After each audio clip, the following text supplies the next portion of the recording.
Dober dan. Dan. Tako kot smo obljubili na začetku tega današnjega dne in pa ob začetku nove sezone filmskih srečanj ob kavi, se nam je po filmu pridružil tudi filmski kritik, publicist in TV voditelj Marcel Štefančič. Marcel, lepo pozdravljen. Živijo. Hvala seveda za odziv. Hvala, ker ste me povabili. Sem prepričan, da imate marsikakšno vprašanje, tako da vas bomo z veseljem vključili tudi v debato oziroma definitivno potem z dvigom roke pokažite, da imate karkoli za pripomniti oziroma vprašati. Za začetek pa, Marcel, mogoče toliko, da se naveževa na sam film. Zdi se mi, da je Spielberg zaznamoval filmsko izkušnjo marsikaterega izmed ljubiteljev kina. Pa ne gre za mlajšo, starejšo populacijo. Kako lahko rečemo, je v bistvu res ta njegov zanos do filma pravzaprav nekako ustvaril modern pogled na filmsko industrijo, na filmsko umetnost? Ja. Torej, Spielberg je ustvaril verjetno največ filmskih režiserjev, filmskih igralcev v zgodovini. Mislim, zaradi njegovih filmov so ljudje začeli, so hoteli postati igralci, režiserji, scenaristi, hoteli so priti k filmu. To je dejstvo. Tudi, ko so te ameriške poslovne, industrijske, filmsko-industrijske organizacije merile zaradi svojih evidenc in strategij, merile prepoznavnost filmskih režiserjev, so zmeri znova ugotavljali, te analize so kazale, da je Spielberg edini, ki ga praktično vsi poznajo, tako kot poznajo filmske zvezde. Tako da je bilo mogoče s tem, da si rekel, film je režiral Steven Spielberg, so ljudje prišli. Tako, ko so prišli, če si rekel, v filmu igra, ne vem, Jane Fonda, ali pa Robert Redford, ali Paul Newman, ali Meryl Streep. Skratka, prišli so zato, ker so šli, zato, ker je noter neka zvezda bila, ki so jo poznali. Spielberg je bil ta filmska zvezda. V nasprotju s ostalimi režiserji, ki so seveda bili neprimerno manj prepoznavni in z njimi niso mogli pravzaprav filmov odpirati, kot se reče. Je pa tako, ko gledamo Fabelmanove, ki si rekel, da je Spielberg si dotaknil, ga poznamo, vsi poznamo, vsi vemo Spielberg. Ko smo gledali Fabelmane, se verjetno tudi vi, ste pravzaprav vnaprej vedeli, kaj boste videli, zato ker so vse te zgodbe iz Spielbergovega življenja, smo po kosih jih vse pravzaprav že zvedeli, vse smo vedeli pravzaprav, kako je on kot otrok snemal te filmčke, ko so potem postali celovečerci čez en čas, kako so se selili, kako je bil iz unga Feniksa, kako je potem prišel v korakov, dobesedno se naselil v studiu Paramount, da bi sploh kdorkoli vedel, je on se preprosto uselil noter in se delal, da ima tam svoj office noter, zasedel je neko prazno pisarno, da bi ga kdorkoli poznal, da bi ga kdorkoli povabil in je preprosto tam bil, toliko časa visel, dokler mu niso dali nekega filma delati. In je potem začel tako režirati. Skratka, vse te momente, vse te zgodbice, vse to smo poznali. Skratka, Spielberga smo poznali tako dobro, ko bi bil en izmed nas, ko bi bil naš sorodnik, ko bi bil tako, bi rekel, eden izmed, ko bi z njim v žlahti, ko bi bil en izmed nas. To je bil Spielberg in zato je tudi prišel tako pod kožo in jasno, Spielberg je tudi delal skozi, njegova politika je bila ta poetika filmska, je bila ta, da treba je narediti film, da bo za od 7 do 77, skratka, od 7. leta do 77. ga lahko gledajo in ga sprejmejo. In v bistvu to je to, zato je bil tako univerzalen. Je pa zanimivo, kot praviš, da smo te neke fragmente pravzaprav že videli v preteklih filmih, ampak kot da se ni hotel spopasti s to družinsko zgodbo. Prebral sem, da je njegova mama v bistvu umrla pri 97, oče pa pri 103 letih in da je čakal. Ma še on 100 filmov za narediti, pa lahko reči. Ne, češ ni hotel narediti filma, dokler sta bila še živa. Ja, umrla sta 17-20, tako da počakal je. Kot da je v bistvu ta scenarij že nekaj časa oziroma idejo imel, ker se mi zdi, da je ogromno režiserjev. Scenarij je tako, zelo zanimiva zgodba. Scenarij, izvirni, prva verzija je napisala sestra njegova, leta 1999, skratka prednje se začel nov milenij, je napisala sestra njegova. In jasno, potem on ni vedel, kaj ni točno s tem narediti, jasno, ker sta bila oba starša še vedno živa, travme se kljub temu bile, nekaj in tako naprej, to je zdaj čakati, on bo je čakal in potem je s tem Tonijem Kušnerjem, velikim dramatikom, ki je kot scenarist zdaj napisan, velik dramatik ameriški, znan predvsem po tej velikem hitu Angels in America, Angeli v Ameriki, In Kušner je pač, mislim, da ene 5-6 let kasneje sta že začela prvo verzijo pisati. Je Kušner začel že pisati. Ne?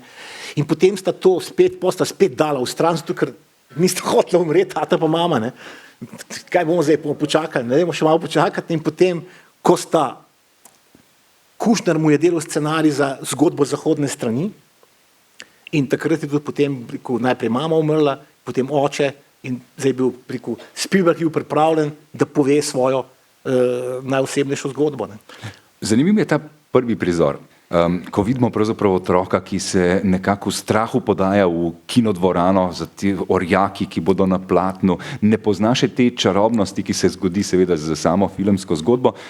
Je pa, se mi zdi, da ta iniciacija tistega prvega obiska v kinu za vsakega filmskega navdušenca nekaj posebnega. Absolutno. In zmeri so na take filme, tudi mene, moj prvi film je Ben-Hur, ki je brutalen film, krvav film. Ben-Huruna prva verzija, ki smo jo mi gledali takrat leta 1968, ne, je bila brez finala, ne, brez Jezusa, brez križa, vsega tega, ampak je bilo kljub temu, to je bil spektakel. Ne. Noto se dogaja strašne stvari, to ni bilo za 8-letnega otroka. Ne. Ampak starši, ko te peljejo gledati nek spektakel, nek pustolovščino, ne vejo, kaj točno not bo.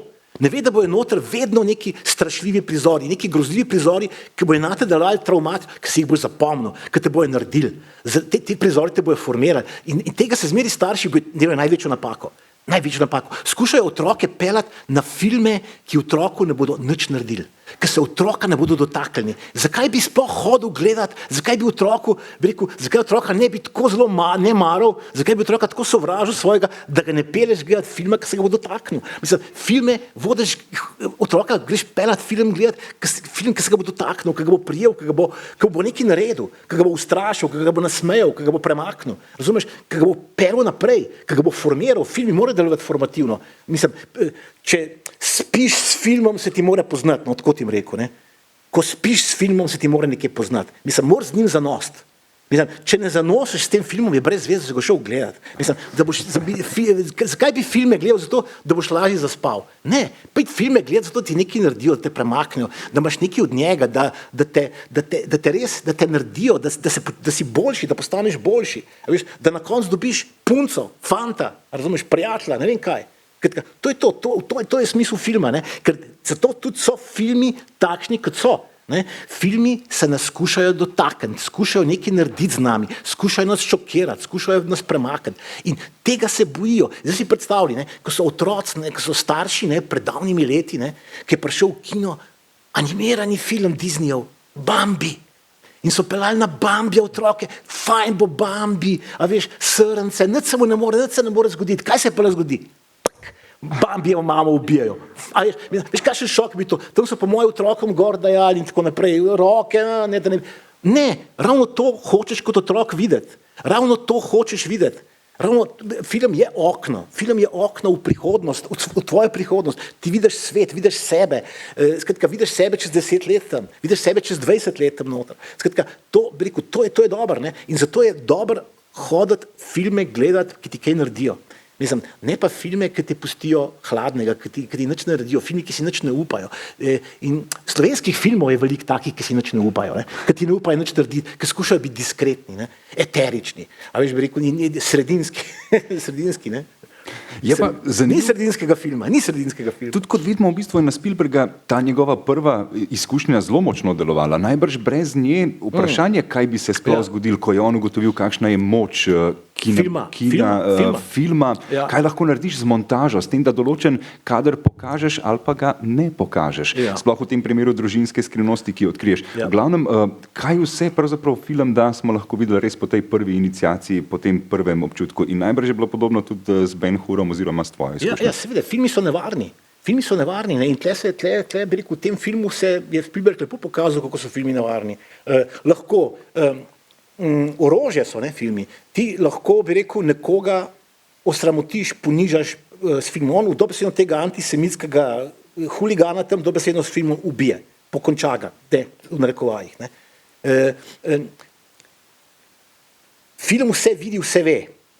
Bi rekel, in tudi ve, da ti tako nekaj posnameš, pa ne vidiš točno, kaj si posnel. V resnici, ko ta film pogledaš, ugotoviš, da pravzaprav je med mamo in stricem, in prijateljem, ne, družinskim, nekaj več, da so tle neka čustva, posebno neka pretirana čustva, neka ljubezenska čustva, skratka, tega ti, bi rekel, tako ne vidiš. Moraš, ko pa film posname, pa to vidiš. Tako kot, ne vem, če ste gledali, se spomnite Antonionijeve povečave, ne, tam pač imaš unega fotografa, ne, ki slika v parku, ne, ta prazen park, nikjer nikogar, in potem, ko pride domov, ne, pa ko film te fotografije razvija, nenadoma zgleda v grmu nekaj noter in ima občutek, da v grmu vidi truplo. Ne.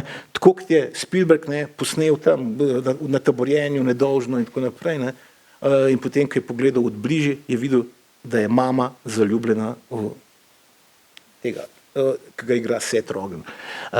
Filmi so nevarni, ne, in zato je tudi bila tako, zgodovina filma je nekaj povsem drugega kot zgodovina literature. Film je imel bistveno manj človekovih pravic kot literatura. V literaturi so bile dovoljene stvari, ki v filmu nikoli niso bile. Pa ne zdaj samo zato, mi tle vemo, mi smo rasli tako, ker v socializmu in tako naprej, ne, pa je bilo, skratka, nisi smel tega, pa nisi smel onega, vse posod je bilo tako s filmom. S filmom je bilo čisto vse posod tako. Hollywood je moral upeljati leta 1934 tako imenovan produkcijski kodeks, to je bila samo cenzura, da ne bi države in mesta hollywoodskih filmov cenzurirali, je Hollywood sam ustanovil svojo lastno cenzurno agencijo, s katero je filme vnaprej samo cenzuriral, da ja ne bi imel nobenih težav. In bi rekel, nastali so celi spiski tega, kaj je v filmu dovoljeno in kaj ne. Po svetu pa niso imeli samo cenzure, so imeli pa cenzuro, vse posod. Filmi so prihajali in niso prihajali, bili so porezani, vse posod. Tudi če je film nekje igral, nikjer ne pomeni, da je igral v integralni obliki. Ampak so jih rezali, vse posod. Tudi v teh, najbolj svobodnih deželah na svetu, Švedska, Finska, Danska, Norveška, ne, to je bilo vse porezano. Tako da filmi so zmeri capljali zadaj, vedno so malo zamujali, niso jim pustili, da bi šli do konca. Zato je bil film nevaren, film je pokazal. Film je bil blazno emocionalen, film je bil sod smodnika, vedno, ne. Film je bil subverziven, transgresiven, šel je tja, kamor, se vidiš, ne noter, ne, videl je in slišal je in vedel je stvari, ki jih sicer ne veš, ne vidiš in tako naprej. Do neke mere je zato ravno Spielberg kriv. Konec koncev, recimo, vem, da si velik navdušen seveda nad Spielbergom, si tudi v knjigi v bistvu zadnji film in tudi v AI izpostavil to, kaj pravzaprav je Spielberg prinesel razvoju neke filmske industrije. Koliko pravzaprav res so njegovi blockbusteri prinesli razpon tega, da smo imeli film radi vsi. Ni bilo več to samo neka sedma umetnost, kamor hodijo privilegiranci, ampak je pravzaprav mogoče Spielberg res približal ta film masi, množicam. Zato je tudi najbolj prodajen režiser vseh časov, ali se motim? Ne, seveda, on je pač skušal film je bil od začetka že mišljen, originalno, ki je nastal, je bil mišljen kot nekaj univerzalnega, kot neka univerzalna umetnost, ljudska umetnost, v nasprotju z ostalimi umetnostmi, ne, ki so veljale za elitistične, je film veljal za nekaj ljudskega, nekaj, kar bo, ne, nas odrešilo in potem so vsi pravzaprav tako, tudi tam, od Lenina, ne, do Roosevelta, ne, vsi so bili prepričani, da je film zdaj to ultimativno orožje, s katerim bodo množice osvojili. Ne. Zato tudi Lenin rekel, ne, da je pač, ne, film je za nas najpomembnejša umetnost, ne, ker je bilo s filmom mogoče množice brezmejno zaplevati, bilo jih je mogoče voditi, bilo je mogoče množice režirati. Ne. In spomnimo se Hitchcocka, ne, ki je bil pravzaprav v nekem smislu Spielberg pred Spielbergom. Ne da sta delala zdaj ta iste filme, jasno, Hitchcock je čisto drugačne filme, ampak Hitchcock je bil na tak način prepoznaven, kot je bil kasneje prepoznaven Spielberg. Vsi so vedeli, kdo je Hitchcock. Vsi so šli gledati, vse ni bilo, kdo je igral v filmu. Vsi so gledati Hitchcockov film. Dejansko je ratala taka močna v bistvu potrditev, ko si rekel, kdo je režiser. Ja, ker on sam je bil znamka. In to hočem reči. Hitchcock je bil ta, ki je pogruntal, ki je do pojma pregnal to, da more film, da more režiser ne režirati igralcev, ampak režirati more publiko. In Hitchcock je natanko to počel. Zato so bili ti filmi tako napeti. Hitchcock je srhljiv, kako je to napeto, kar treso. Zato, ker je on tebe režira. Ko gledaš film, on tebe režira. On je režiral množice. On je imel, kot je znam rekel, on je imel igralce za konje, za živali, brez veze. Mi vsem, kaj počnete. Jaz bom režiral igralce, publiko. In je režiral publiko. Ne? In to je bilo to. In Spielberg je natanko to počel. Spielberg je natanko to počel sam v drugih žanrih. Ne? Spielberg se recimo nikoli ni lotil teh nekih grozljivk, trilerjev in tako naprej. To je nekako, tega ni. On je šel, ker je šel jasno na širši skupni imenovalec. Mislim, da smo dala kup enih istočnic, da vidva, če je že kakšno vprašanje oziroma komentar strani publike, kot rečeno samo z dvigom roke. Veseli bomo vsakega vprašanja, mogoče tudi kakšnega komentarja o vaši, recimo, filmski izkušnji v tem, kako je vas zaznamoval film. Aha, izvolite. Ja.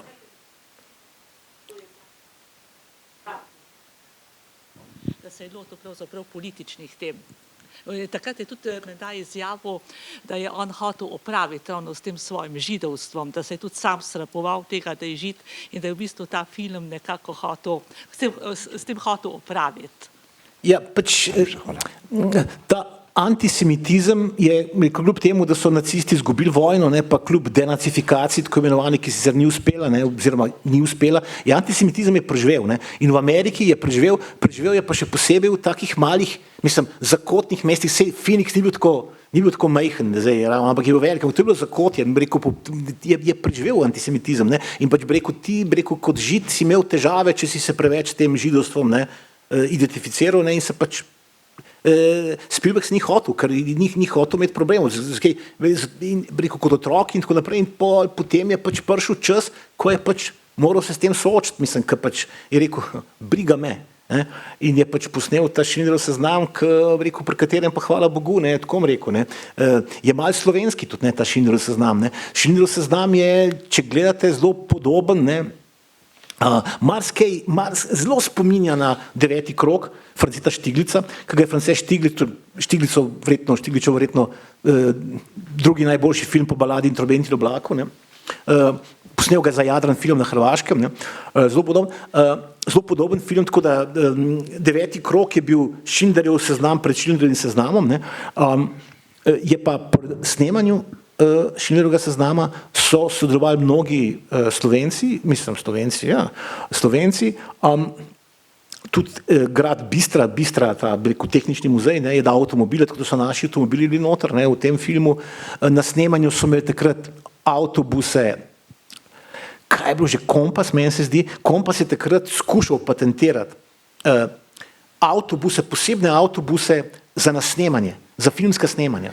To je bilo noter, kuhna, dnevna soba, tako, jaz sem se pelal enkrat v tem avtobusu, tako da vem, se ga dol spomnim tega prototipa. In ne vem, kaj se je potem zgodilo, ker potem je itak, jaz sem v tem avtobusu se pelal leta 90, na festivalu Cannes, kjer je bil umetni raj, kar pa godine v tem glavnem sporedu. Takrat smo se pelali, takrat so ga oni oglaševali, in potem so te očitno en čas je to funkcionira, ker so te avtobusi bili tudi tam na tem snemanju. Pa še nekaj teh ljudi je bilo, tako da so ga pa takrat, kot veste, ne vem, če veste, ta dober trač, ta film Schindlerjev seznam bi morali originalno posneti na Hrvaškem. Ampak, ker je Franjo Tudžman bil antisemit, ker je imel takrat neke antisemitske izpade, je pač to odpadlo, in so ga posneli v Krakovu. Poljaki so se pa zadržali. So bili pametni, poslovno so se obnašali, medtem ko se Tudžman ni, in so potem preprosto ga odpeljali tja. Je pa zanimivo to vprašanje v bistvu v tem kontekstu. Nekje sem prebral, da si omenil, če bi, ko je Spielberg snemal Reševanje vojaka Ryana, je najbrž odšel v eno orjaško videoteko, nekje v Los Angelesu, pa je veš točno kjero, si sposodil vse filme o vojni, preučil vse možnosti in marsikatere izmed teh kadrov oziroma prizorov, ki so mu bili najbolj všeč v že posnetih filmih, reproduciral v svoj film. A je možno, da je pri Schindlerjevem seznamu dejansko pogledal tudi slovenske filme? Jaz bi tako rekel, ne dvomim. Ne dvomim, zato ker je bil tudi, to ni tako, zdaj neki Deveti krog, kdo pa to ve, ne, Deveti krog je bil nominiran za Oskarja. Je tujezičnega Oskarja bil nominiran. Deveti krog ni nek film, kar tako. Mislim, Deveti krog je znan film, bi rekel, med cinefili in tako naprej je to film, ki ima neko težo in ko pogledaš gor, ne, ker si Spielberg in greš režirati film o holokaustu, ne, greš pogledati gor na IMDb ali pa na Wikipedijo, kjer Holocaust, movies about Holocaust, ne, in tako naprej, ne, in ti tam da Deveti krog in si reče, kaj je ta Deveti krog, dajmo to pogledati. In greš pogledati Deveti krog in pobereš ven, kar se da pobrati.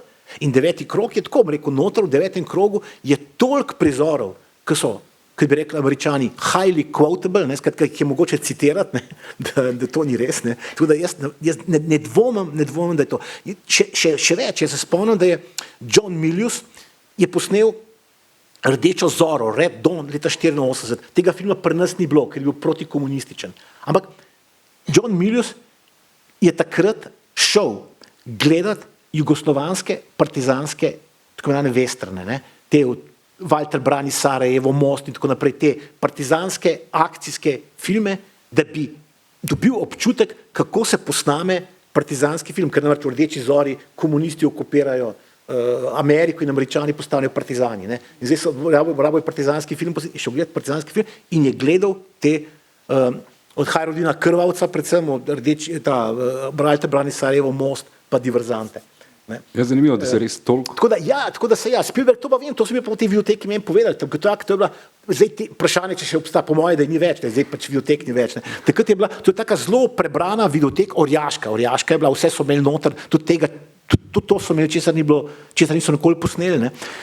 Skratka, filmi nikoli posneli so bili, ker imeli so vse, pod pultom si dobil še toliko več, ne. Oni so mi tam razlagali, da je Spielberg prišel, pač ko je snemal, je pobral vse vojne filme, kadarkoli posnete, tako da tudi on je, se pravi, takrat 100% to videl, no. Pri tem seznamu tudi. No. Super, hvala za vprašanje. Še kakšno vprašanje? Ker vam ne bo nerodno, če je, torej dvignemo roko, upam sem, da ne bom koga spregledal gor na balkonu. Bi pa, med tem, ko razmišljate, sem to rekel, to je avtobiografski film, ne? In kot, ne vem, ste sami opazili, da je teh filmskih avtobiografskih filmov, biografskih je veliko, ampak avtobiografskih je pa recimo zelo malo. Zelo malo, to niso tako prav zelo blazno pogoste, recimo zdaj Terence Davis je umrl te dni, ta valižanski velik režiser, posnel je, recimo, on je posnel izrazito avtobiografski film, Long Day Closes se imenuje, Dolg dan se končuje. To je res mojstrovina ni dolg, kar so vrteli na nacionalki, in tako je mal je slovenski film to, zato ker je to, jaz edini film, ki se ga spomnim praktično, v katerem je glasbena kulisa zborovska, pevski zbor poje, ni rock, ni pop, ni opera, ni neka ampak je zborovsko petje. To, kar je tipično za Slovenijo, se mi zdi tako, mislim, mi imamo pevske zbore, mi smo država pevskih zborov, ne. Mi imamo največji pevski zbor, ki še Tvido vsak let poje, ne, 6000 pevcev. To je to. In on je recimo posnel potem, je pa, smo pa pri Spielbergu, njegov prijatelj, George Lucas, je pa že zdavnaj posnel avtobiografski film, Ameriške grafite, če ste kdaj gledali, to so zelo avtobiografski film Ampak imel človek občutek, da Hollywood rad snema filme o Hollywoodu, o svojih največjih imenih. Tukaj me je zdaj sam nekako prišlo na misel, da nikjer nisem prebral, da bi bil to avtobiografski. Povsod je pisal, da je semi-avtobiografski. Mislim, kot da se ni hotel on poistovetiti, češ to je pa moja res, to se je meni zgodilo v življenju. Ne, jaz mislim, da če bi šel snemati direktno avtobiografijo z imeni ta pravimi, ne bi mogel. Raboš filter, rabo je dimno zaveso, rabo je filter. Dejansko in ustvariti v bistvu, Igor Šterk je posnel Šterkjado s ta pravimi imeni, ne. Je kar napaka, no. V bistvu, Mislim, rabiš filter, kot režiser rabiš filter, rabiš imena spremeniti, rabiš nekatere stvari rabiš obrniti in nekatere stvari se rabiš zmisliti. Zdaj, vprašanje, kaj si je zmislil, lahko da si je zmislil ravno tisto najlepšo stvar, tista mi tako diši po izmisleku, to, da je posnel, pa da je pol opazil še za ta mama pa. Ne. tudi možno, ampak ko gre človek gledati njegovo... Nedvomno, mama je imela neke afere tam in tako naprej s tem, in tako naprej. Je pa vprašanje, če je res Spielberg to posnel tam in tako naprej, če je bilo to. Ampak, če dodano je tako Ben Trovato, ki bi rekel, Italijani, dobro si je zmislil, no. Res je, Dobro si je zmislil in to je to pri filmu. Mislim, izgleda zdaj bolj resnično zdaj od resnice to. To je Če daš boljše. 9 pravih faktov, lahko tudi 10. mogoče si izmisliš, pa bo še zmeri spadal avtobiografsko delo. Ja, itak resnica ima strukturo fikcije. A veš, resnica rab teater, resnica rab inscenacijo, resnica sama suha na sebi je brez veze. Ne pride v ljudska srca. A veš, ti rabiš, bi rekel, dramatizirati to resnico. Ne? Suha dejstva so suha, jih nihče noče, ne zataknejo se v grlu. In če kdo dobro to ve, potem je Spielberg zelo dobro to vedel. Ja. Še kakšno vprašanje strani publike? Aha, izvolite. Pa tamle gospa tudi prele, tamle. Pardon, hvala. Ja. Veste kaj, mene pa asociiralo to, kako so podpirali ga. Mama ga je podpirala v popolnosti in je najdla stik z njim v vsakem trenutku. Oče je pa na koncu spoznal, tako kot moški rabijo malo dalj časa, kaj je treba z otrokom, kako je treba z otrokom se povezati. In me zanima, če današnji mladi starši, ki nimajo nobenega časa za nič, če sploh znajo to narediti, kot so te starši njegovi, pa recimo naši, ki so imeli še čas. Super, najlepša hvala. Je pa sej, jaz ne vem, sej njegov oče ni imel časa. Ni imel časa, sej ti moraš v kino, v kino moraš videti, mislim, najboljš bi bilo, da bi šla skupaj v kino. To pomaga, to je najboljša terapija. Mislim, kako pa nastajajo pari, kako se ljudje začnejo hoditi, se začnejo ljubiti, kako? Tako da, a greva v kino. A greva v kino, to so magične besede. Ponovadi delajo napako, a veste, mislim, pa boš tam v fante srečuješ, mislim, nič ne dobim, mislim, kaj, jaz jo povabil ven, pa ni, pa rekel sem, a greva, pa se nekje dobiti, pa se bom, ne, greva v kino. Greva v kino, čist simpel je, greva v kino in to je to in film naredi vse pol.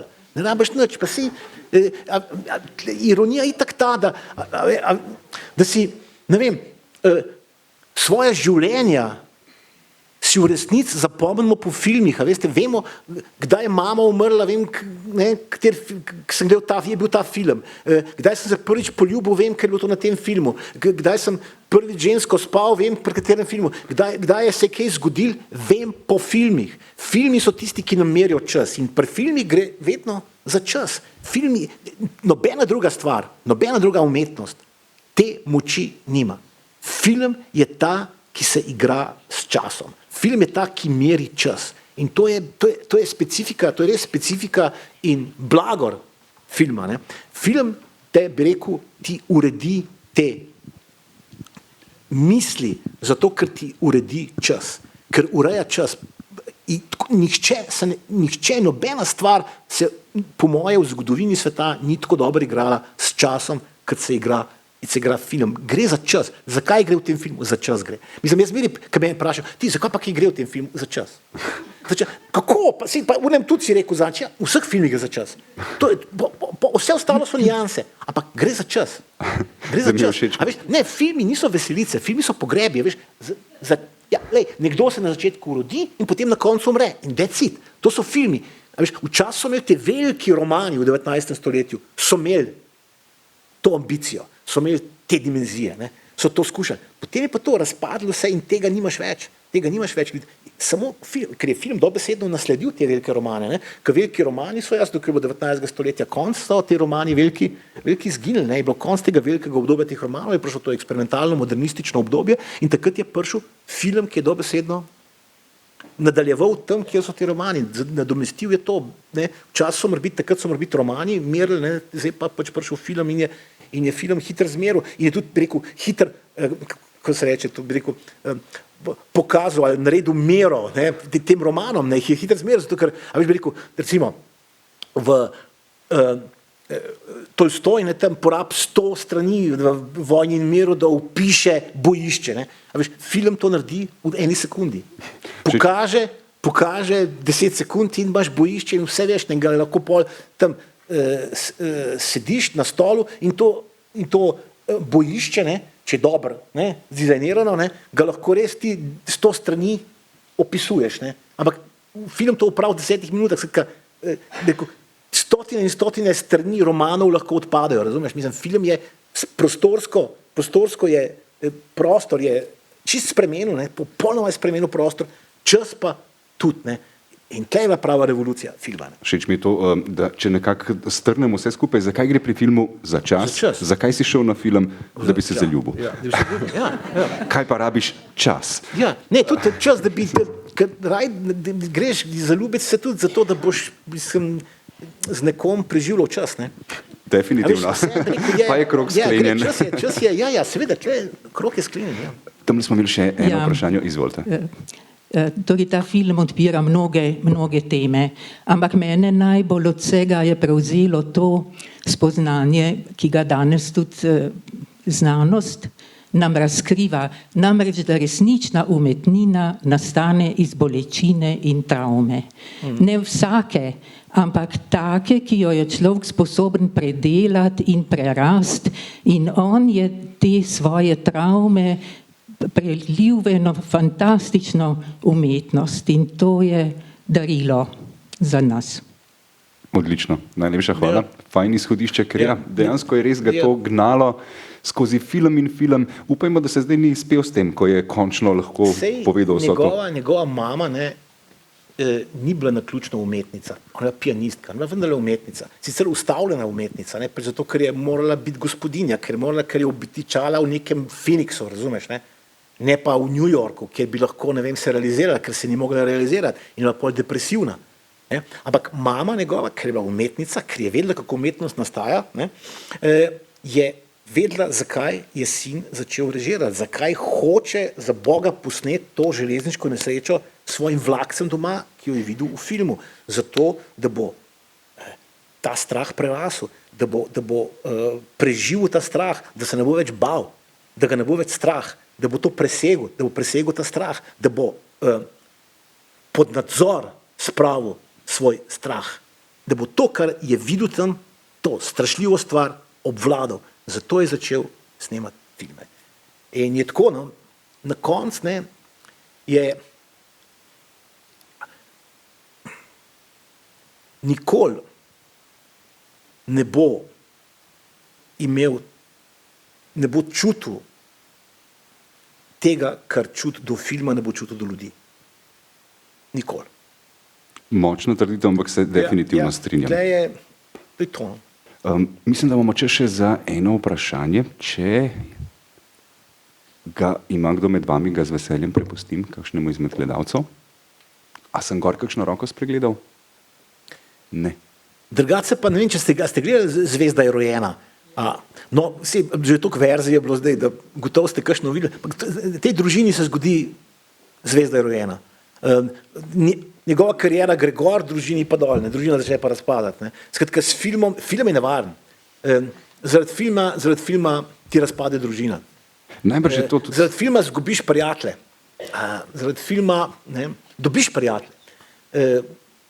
Kar ni nujno dobro.